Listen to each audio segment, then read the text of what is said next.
نحمده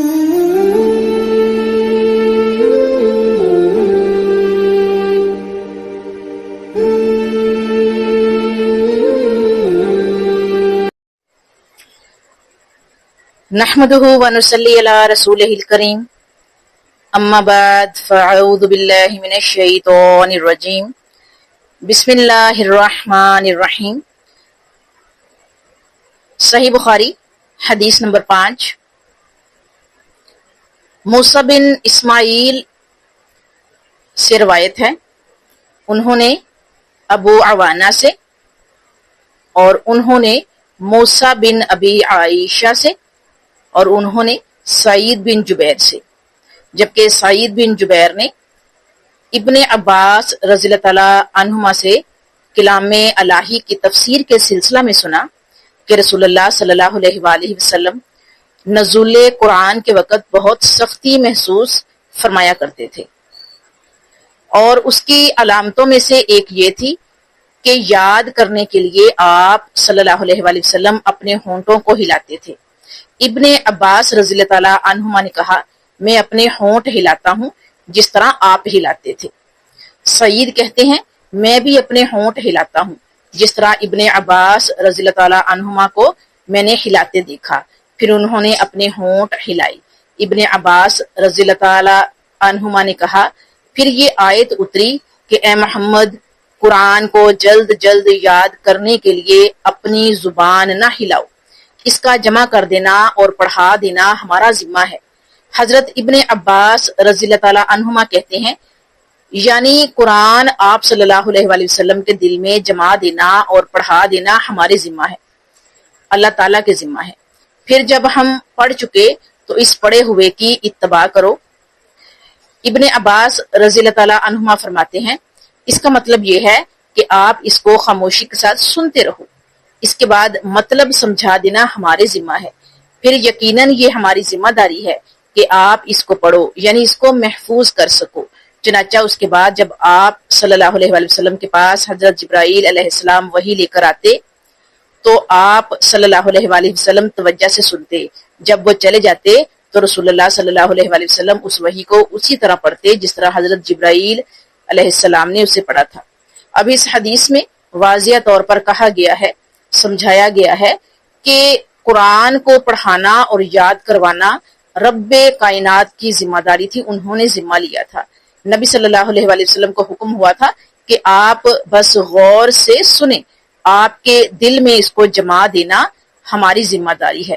تو جبرائیل علیہ السلام جب وحی لے کر آتے تو آپ صلی اللہ علیہ وآلہ وسلم غور سے سنتے، اور جب جبرائیل علیہ السلام چلے جاتے تو آپ اس وحی میں جو آیات آپ پر نازل ہوتی تھی آپ اسے اسی طرح پڑھتے تھے جس طرح جبرائیل علیہ السلام آپ کو سنا کر گئے تھے۔ یعنی اللہ تعالیٰ کا وعدہ سچا ہے، اللہ نے اگر کہا تھا کہ آپ کے دل میں جما دینا ہماری ذمہ داری ہے تو پھر اس وعدے کو پورا بھی کیا۔ صحیح بخاری حدیث نمبر 6۔ رسول اللہ صلی اللہ علیہ وآلہ وسلم سب لوگوں سے زیادہ سخی تھے، اور رمضان میں دوسرے اوقات کے مقابلہ میں جب جبرائیل علیہ السلام آپ صلی اللہ علیہ وآلہ وسلم سے ملتے بہت ہی زیادہ جود و کرم فرماتے، اور جبرائیل علیہ السلام رمضان کی ہر رات میں آپ صلی اللہ علیہ وآلہ وسلم سے ملاقات کرتے اور آپ صلی اللہ علیہ وآلہ وسلم کے ساتھ قرآن کا دورہ کرتے۔ غرض نبی صلی اللہ علیہ وآلہ وسلم لوگوں کو بلائی پہنچانے میں بارش لانے والی ہوا سے بھی زیادہ جود و کرم فرمایا کرتے تھے۔ یعنی اس حدیث میں ماہ رمضان میں نبی صلی اللہ علیہ وآلہ وسلم کی سخاوت، مہربانی، جود و کرم کا تذکرہ ہے، اور اس کے علاوہ جبرائیل امین علیہ السلام کا نبی صلی اللہ علیہ وآلہ وسلم کے ساتھ دورہ قرآن، ماہ رمضان کی ہر رات میں ان کا آپ صلی اللہ علیہ وآلہ وسلم کے ساتھ آنا اور آپ صلی اللہ علیہ وآلہ وسلم کے ساتھ دورہ قرآن جو ہے وہ کرنا، یہ اس حدیث کا جو ہے وہ لب لباب ہے۔ صحیح بخاری حدیث نمبر 7۔ ابو یمان الحکم سے روایت ہے، انہوں نے شعیب سے، اور شعیب نے زہری سے، اور زہری نے